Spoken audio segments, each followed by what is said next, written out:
It's like Whoville hair going on here. Not sure what's happening.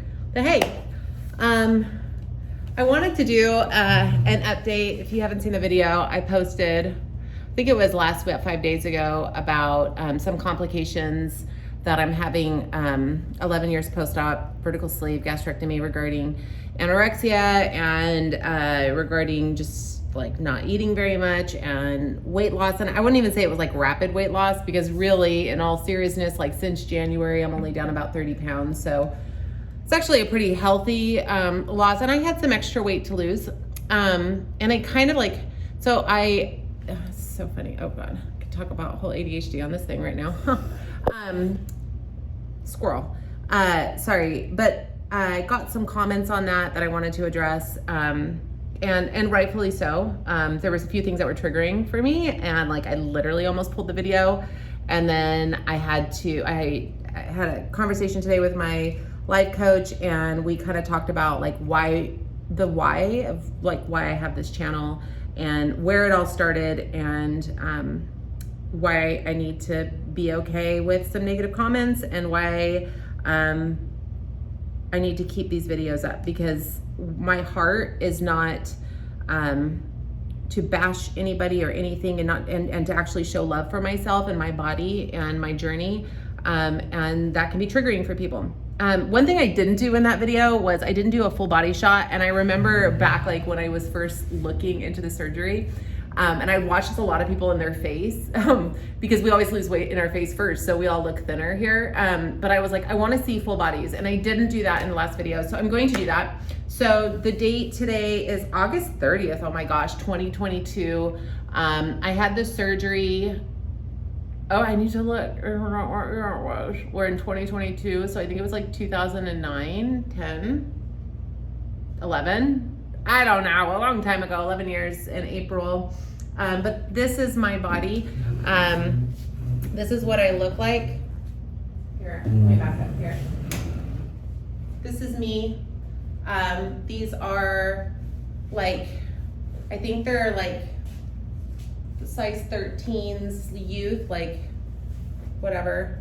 But this is what I look like. Like, I am not skinny, I would say, by any stretch of the imagination. I have extra skin here. Like, I've got like the whole, I don't think that's the fupa, but like the whole apron thing. Like, I'm not a very like skinny person at all. I think I'm very like mid-size build. Top wise, I'm wearing about a medium, large in women's. In like youth sizes, like, you know, teen, young girl kind of stuff, I'm probably more on the large. In like women's sizes, I'm more of a medium, just because they're like structured the way that they're cut. Pants, I'm about a size, I would say woman's 12. Some 10s, but like curvy 10s. You know, I have extra skin. Like, this is me. And I think this is also the face of also what an eating disorder can look like. I think a lot of people, when they talk about anorexia, or they talk about bulimia, or whatever, or they talk about binge eating, either whether it's purging or not, think of like an emaciated, skinny, sickly looking young girl, like in her teens or 20s. I'll be 43 here in a couple weeks, and well, probably, okay, yeah, like 2.5 months in November. And so I'm like 42, and I've always struggled with eating disorders. I used to remember in high school, because I'm of the decade, the 90s, 2000s. I graduated in 98. With the ultra skinny girls, you know, the Paris Hiltons, the Britney Spears, the I love where girls are like, oh, low-rise jeans, they need to come back, and they're like right under their belly button. I'm like, sister, that's not low-rise jeans. Like, that's us women like that are in our late 30s, early 40s. We remember the ultra low-rise jeans and like an inch of zipper. And my girlfriends all being 00s, 0s, 2s, even like 4 was curvy, 6 was curvy, and I was like a 10, 12. And so I used to throw away my lunches. I used to pretend I ate and didn't eat. Always had a really crappy relationship with food, right? And then eventually, like after I had my kids, my relationship with food, I was eating, but I wasn't throwing up, and I was eating, or I'd like not eat all day and then like eat in the evening and eat too much, and like, or eat the wrong foods. Like I'm doing that right now. Like the high caloric foods, the high carb foods, you know? And so I was putting weight on. Of course, you know, you have babies, you have extra hormones, your body wants to store the fat, you eat crappy, and then you have a bad relationship and no metabolism, you're gonna put weight on. So then like I hated myself for that, and eventually got the vertical sleeve. And you know, one thing I heard after I posted that video that I was like, if I make another video about this, I'm gonna talk about it. So I'm gonna talk about it. You know how they say, a lot of people will say, like the habit of eating, like the binging, whether you binge and purge, but just like the overeating or eating unhealthy or having a negative relationship with food, like you have to get rid of that habit. And I forgot how he said it, but Dr. Phil said something in the sense of like, you don't ever get rid of a bad behavior, you exchange it with another bad behavior. Or excuse me, that was really crappily said. You don't get rid of it, you exchange it for another behavior, and hopefully it's a good behavior, which is why transfer addiction is so common with bariatric patients, because we were like, now we can't overeat, we can't like eat as much as we did. So we have a behavior, a pattern that was literally like stopped. So what are we going to transfer that to? And that's why I think getting a lot of psychological care and counseling and being part of groups and seeing what people do, and how they like, what are some positive ways to transfer that behavior so that you don't have depression and anxiety, and you can keep your weight off successfully. So he said, you have to replace, you have to replace that behavior with another behavior. And if it's positive, then it's positive. If it's negative, then it's negative. Again, why transfer addiction, alcohol, drugs, cocaine, methamphetamines, which is an appetite suppressant. And a lot of people go towards that so they don't put their weight back on. Just like really scary things that I think are being talked about more, but need to continue to be discussed. Something I talked about on my last video regarding just anorexia and not eating, secondary to reflux that I'm dealing with, which is, you know, gastroesophageal reflux. I talked a little bit about, maybe I generalized it because there was a commenter on there, and I do appreciate her commenting and holding me accountable for this. I said something about after you have the surgery, you never feel hunger again. And she said, no, I feel hunger. Some people feel hunger. Forgive me, there might be people that do feel hunger, like you actually feel hungry. I would challenge that, is it actually like a growling pain? Is it feeling weakness? Because I do feel hunger in the sense that I feel really weak. But my sleeve is so small, there's like literally no, like there's like, I can't even feel it. Like there's no contracting or anything in there. So I think she was correct. Everyone's journey is different. There are people who have had, that are 10 years, a decade post-surgery, kept all their weight off and feel hunger and have been able to transfer that addiction to something really positive. And it was the best thing they ever did. I've said this before and I will say this again, even with my complications right now with reflux and not being able to eat, even with all of that, I would still do the surgery again. Like this was hands down the best thing I ever did for myself and my health.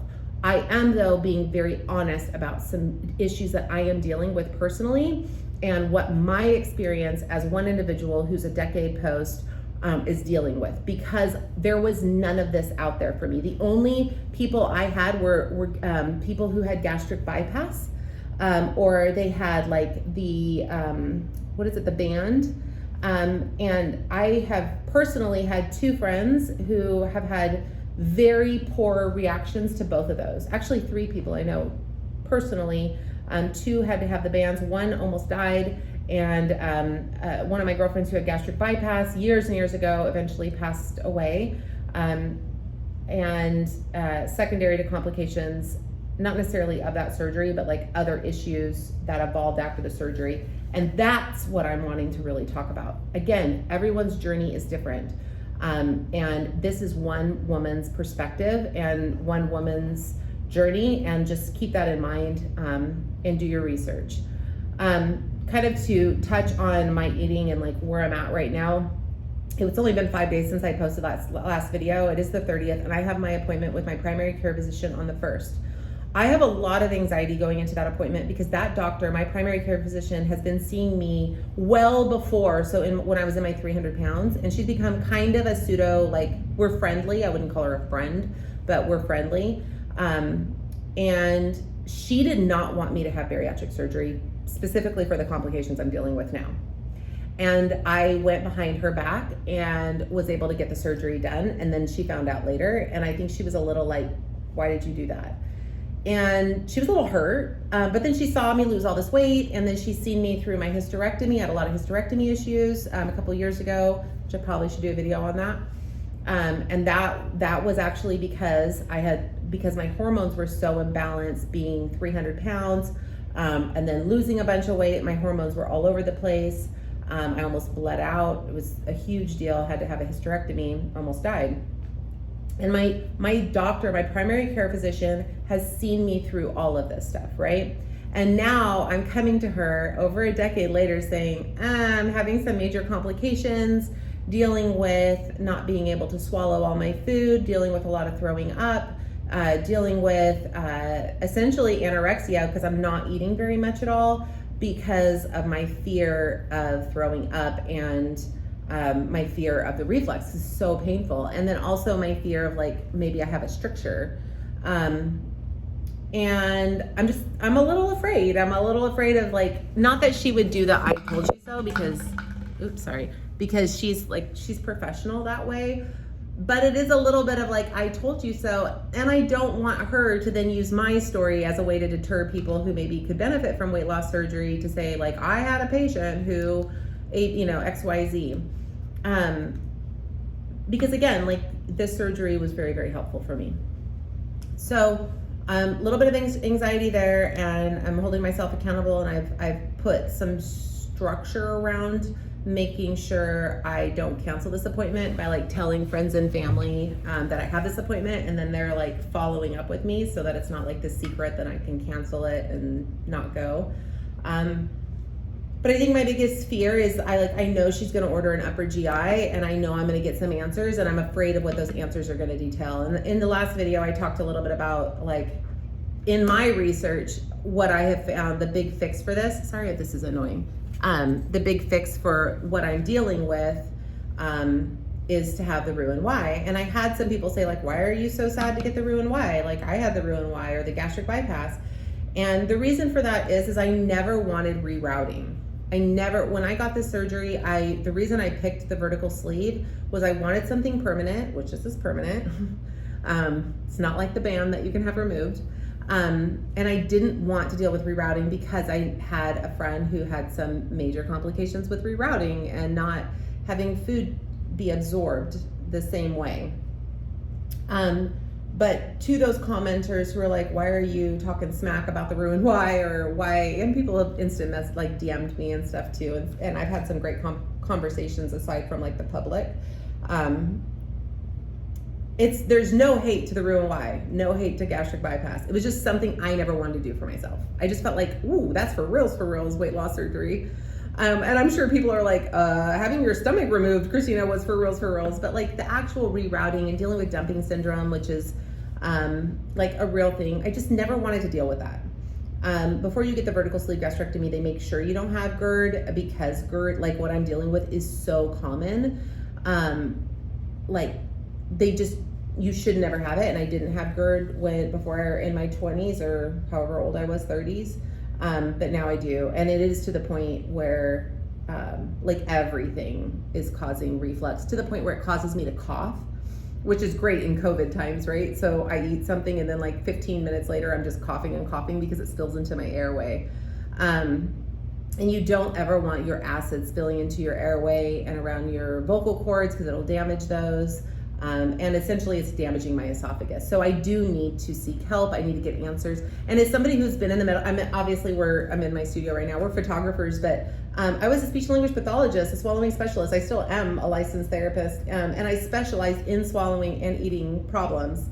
And like, I know too much. I know enough to be dangerous and not enough to actually like do anything. Do you know what I'm saying? And if you're in the medical field, we're the worst patients because we just know. And so we're like, let's just avoid. And I don't want to lose the control over my body.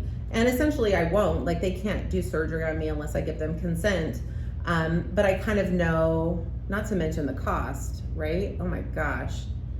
Okay, like side note, I got glass in my eye a couple months ago from doing a project, and 5 pieces of glass in my eye that I had to get pulled out, and the CT scan alone was $12,000, and my copay was $6,000. So like, I still owe the hospital $6,000.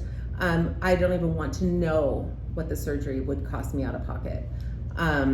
So I think I've reached my max or my minimum, so I should look into that. So like, realistically, you guys, like right now, I should probably have this surgery if I need it, because I think I've reached my minimum with insurance. And I think I'm kind of using the money as like an excuse not to get help, because there's so much around this. For me, there's just so much, and I'm just trying to be honest in all of this. That all being said, somebody posted that they canceled their surgery because of my last post. And that was like so triggering for me, because that's why I was always afraid of doing these like very honest bariatric posts, because it has been so helpful for me to, be over 100 pounds lighter. And I do love my surgery in the sense that it has allowed me to be successful in my weight loss journey. So if you're seeing this and you're questioning whether or not you want to have this surgery, just keep doing research. And know if you have the vertical sleeve gastrectomy, you may deal with gastroesophageal reflux that may result in future surgeries.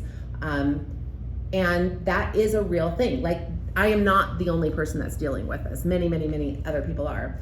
And then I also see people that have the vertical sleeve gastrectomy 10 years post, and they're doing great, and they have no issues at all, and they've kept all their weight off. And I'm so happy for them. I wish I was them, but I'm not, and that's okay. And I could talk to you guys later after I have a Roux-en-Y and be like, oh my gosh, you guys, I should have done the Roux-en-Y. Now, what I will say, having all this stuff and not having a Roux-en-Y, so maybe I would say this differently if I had had it, I do kind of wish I would have had the Roux-en-Y instead of the vertical sleeve gastrectomy, just because of how bad the reflux is. And it would have been nice to just kind of be a one and done kind of a situation, and not now have to possibly do a secondary surgery. And of course, I'm like saying I'm gonna have a secondary surgery without even seeing my doctor, and she might be like, yeah, no, you just need to have some dilation, Christina, you're like making too big of a deal out of this. But this is like, these are really massive things that I've been dealing with. Just to kind of talk about the last week, like what I have been eating and like successful things.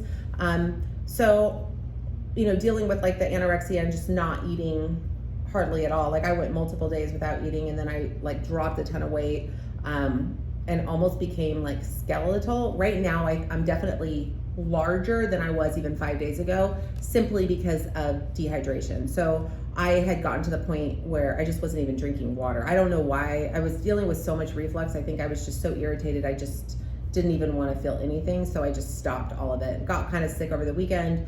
And then I have rehydrated. So that being said, I'm just puffier in general because I'm hydrated. I got a couple gallons in me. And I feel better for that. Okay. And I'm not getting on the scale. I was becoming a little obsessive with the scale, because there is this psychological thing that you kind of get a high every time you lose weight, even if you shouldn't be losing weight at that time. And as somebody with an eating disorder, actually my husband hid the scale for me, because your girl would cheat and pull it out. and try to sit on a scale, and then I would like gain 2.5, 3 pounds or something like in water, and then I'd say, oh my gosh, I'm eating too much, but then I'm like, I can't eat, and you mess with your head. But what I'm able to eat right now, excuse me, that I'm having success with, is mozzarella cheese with olive oil. And I got real olive oil, not like the stuff you buy from the store olive oil, which is like already kind of aged out, like olive oil from an olive oil farm here in California, where they bottle it themselves and drain it themselves. So it has like a really kind of potent flavor. It's a very different way for producing olive oil. It has a lot of antioxidants, and I'm like drenching my stuff in olive oil. Anything I can eat, I'm drenching it, because I'm trying to get like all the good fats and stuff in my body. It also tends to coat it and go down easier. So I'm finding when I drench stuff in fat, I know that's a big no-no for people trying to lose weight. Don't listen to me for this, but this is what I'm doing in order to be able to swallow my food and keep food down. By putting a little bit more fat does sometimes cause reflux, but I'm finding that olive oil is working in my favor. So a little bit of olive oil, a little bit of basil, and cheese, and I'm trying to eat 2 or 3 slices a day of mozzarella cheese, which I feel like is really good fat for my body and my brain. I'm doing protein shakes every day, and like today I got a sandwich, like I can eat a sandwich, and I got 3 bites down, and then I was dealing with reflux for like an hour. So like I can feel it all still sitting right here. Like the whole sandwich has not moved past my esophagus. I can still feel it in here. And I have coffee. Now, I will tell you this, as people watching this, I am doing things that are not appropriate when you're dealing reflux. Should not be drinking alcohol, that causes reflux. I'm drinking alcohol. Should not be drinking coffee. Coffee produces reflux. I'm drinking way too much freaking coffee. You should avoid fats, that causes reflux. So there are some things that I am doing that are inappropriate, that are leading to more reflux. Okay, that being said, it's not even really so much the reflux as it is a structural like abnormality. But if you're looking at getting the vertical sleeve gastrectomy, look into things that cause reflux. Pasta sauces that are red sauces cause reflux. So there are ways to have the vertical sleeve gastrectomy, and as you're changing and adapting and figuring out how you're gonna live your life, you're gonna choose things that are not gonna cause more acid. And then that's taking care of your health. So find things that are low in acid production, and as you're now changing and conforming a behavior into a new behavior, because you transfer that, right, to a new, it never goes away. You have to transfer it into a new behavior, and make sure you're choosing foods that are going to be in low acidic producing foods, and adopt those into your lifestyle. I'm definitely still cooking a lot, and I think and I don't really eat the food. I did eat some mashed potatoes yesterday. I've pretty much stopped all meat, like big forms of meat, because it fully lodges there. I can't do that at all. I've stopped all breads. Sometimes some pastas will work a little bit. Those go down a little bit if I chew them up really well, although I threw up like a tablespoon of pasta the other day. So I don't have it all figured out. I'm not going to pretend I have it all figured out. I've loved the comments, good, bad, ugly. It's been really helpful for me, and it's really helpful for me to keep in check on like, wait a second, Christina, maybe this isn't everybody. Maybe this is just you. Maybe you're choosing some poor behaviors. Check yourself, Christina, talking to myself, as I'm going through this journey, because I'm putting this out there for people so that it can shine a light into one woman's journey, but also as I'm talking and I'm hearing stuff and then I'm reading other comments, it's helping me, number one, stay accountable, so I go to the stupid doctor's appointment, but number two, recognizing things for what they are and maybe not the way I perceive them or the way I've defined them in my own mind, because perception is reality, and just because I've defined something one way, it doesn't necessarily mean that it's true. So keep on keeping on. Please keep posting and asking me questions. And I talk a lot about my bariatric stuff and my vertical sleeve, but that goes hand in hand with my ADHD. And somebody had commented regarding the ADHD and eating and transfer addiction and all this kind of stuff. And essentially it was, the question is, which came first, the chicken or the egg, the ADHD or, you know, the eating disorders? I don't know, but I am realizing they are all blended into one. For me as a woman in her 40s dealing with a bunch of crap and trying to figure it all out, and I don't have it figured out. And so I am just gonna be honest and let you know I don't have it figured out, and I love your perspective. I love your insight. I love to hear your stories. My goal for this channel is to form a community of like-minded people. And by like-minded, I mean that we're honest with each other, that we hold each other accountable, that we're friendly, that we're kind, that we're always loving, that we're not judgmental, that we're accepting, and that we are here to support one another and recognize that everyone's journey is individualized. We might have some commonality, but honestly, we're all here to grow and just try to navigate this crazy world. So love you guys. Thank you again for all your support. I absolutely appreciate it more than you know. Bye guys. I'll let you know how Tuesday today? I'll let you guys know how Thursday goes. I will be making a video. Bye.